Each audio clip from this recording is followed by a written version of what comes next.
जय हिंद साथियों, जय भीम। यह वीडियो खास तौर से भारत उत्तर प्रदेश में निवास करने वाले दलित समाज से संबंधित है, एक अपील के माध्यम से। साथियों, मनवादी विचारधारा के द्वारा, हिंदुत्ववादी संगठनों के द्वारा लगातार अल्पसंख्यक विश्वविद्यालयों को, मुस्लिम यूनिवर्सिटी अलीगढ़ जो है उसको टारगेट करने की कोशिश की गई।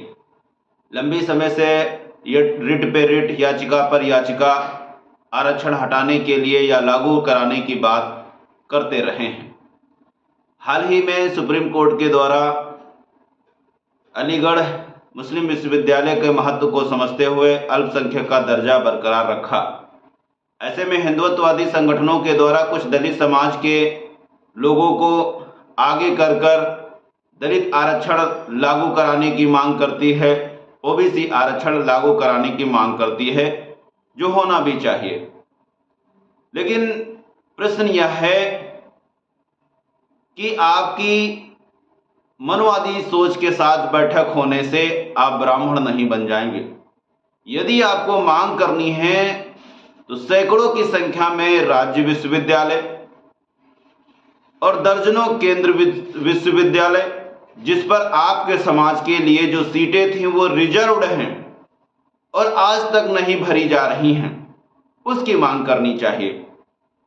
योगी आदित्य जी बड़ी बड़ी बातें करते हैं, क्या वो बताएंगे गोरखपुर विश्वविद्यालय में कितने विभागों के, कितने दलित समाज के लोग एचओडी या प्रोफेसर बने हुए? शायद नहीं। साथियों, लखनऊ का इतिहास नहीं भूले होंगे।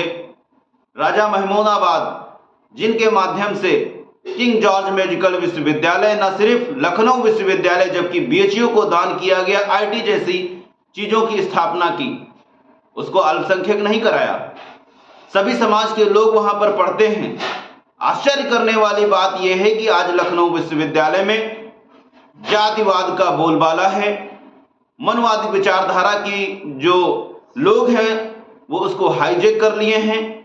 दलित समाज की लंबे समय से सैकड़ों सीटें जो है वैकेंट पड़ी हुई हैं। किसी भी विभाग का कोई भी दलित एचओडी नहीं है। ठीक यही हाल मुस्लिम समाज के लोगों का है। आज 2% भी मुस्लिम समाज के लोग सरकारी जॉब में नहीं हैं। चिंता करने की विषय है। क्या कारण है कि मुस्लिम संस्थापक होते हुए भी मुस्लिम के लोग न प्रोफेसर हैं, न किसी लिपिक कर्मचारी पर हैं, न एचओडी हैं? यह सोचने पर मजबूर करता है। ठीक यही आवारा भगवाधारी जो है दलितों के कंधे पर बंदूक रखकर अलीगढ़ मुस्लिम यूनिवर्सिटी को टारगेट करना चाहते हैं। उनको ऐसा लगे कि हम तुम्हारे हक अधिकार की बात करते हैं, भविष्य में ये लोग स्थापित हो जाएंगे और एचओडी बनेंगे, चांसलर बनेंगे, प्रोफेसर बनेंगे और आपको जो है जूते पालिश करने पर मजबूर कर देंगे। ऐसा इसलिए बोल पा रहे हैं आज भारत की कोर्ट, जो हाई कोर्ट सरकार के दबाव में कार्य कर रही, नंगे नाच नाच रही है। ऐसा क्यों? क्योंकि वहां पर 600 में से लगभग 500 जो डिस्ट्रिक्ट मजिस्ट्रेट जज हैं वो एक विशेष विचारधारा, मनवादी विचारधारा, संघ परिवार विचारधारा से ग्रसित हैं। यही कारण है कि पहले से प्लान षड्यंत्र के तहत एक ही दिन में मस्जिद मदरसों की जांच हो जाती है, बुलडोजर चल जाता है और नस्तो नाबूद कर दिया जाता है। क्यों ना कोर्ट को क्रिटिसाइज किया जाए? क्यों ना वर्तमान जिलों के डीएम एसपी से प्रश्न किए जाएं जो सिर्फ चमचागिरी करने में व्यस्त हैं? ये वो मत भूलें कि उनकी सैलरी हम सबके खून पसीने की कमाई से आती है। दलितों से निवेदन है कि वो बहकावे में ना आए, बकावे में ना आए।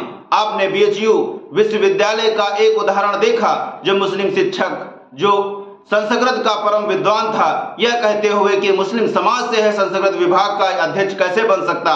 तो यही सारी बातें जो है अल्पसंख्यक विश्वविद्यालयों पर भी लागू होती हैं कि जो ब्राह्मण समाज मनवादी विचारधारा का है वो कैसे एक विश्वविद्यालय, मुस्लिम अल्पसंख्यक विश्वविद्यालय का चांसलर या रजिस्ट्रार या प्रोफेसर बन सकता? क्या इसका खंडन नहीं होना चाहिए? निश्चित तौर पर होना चाहिए। मैं आपसे कहना चाहता हूं, आपके हक अधिकार की जो सीटें आरक्षित हैं, जो अभी वैकेंट हैं, उसकी लड़ाई लड़िए। उसमें बहुआयामी दल आपके साथ है, कंधे से कंधा मिलाकर चल रहा है और अनेक सुझाव और विज्ञापन सरकार को दिए जा चुके हैं। निवेदन करूंगा, चिंतन मनन करें। जय हिंद, इंकलाब जिंदाबाद, सत्यमेव जयते।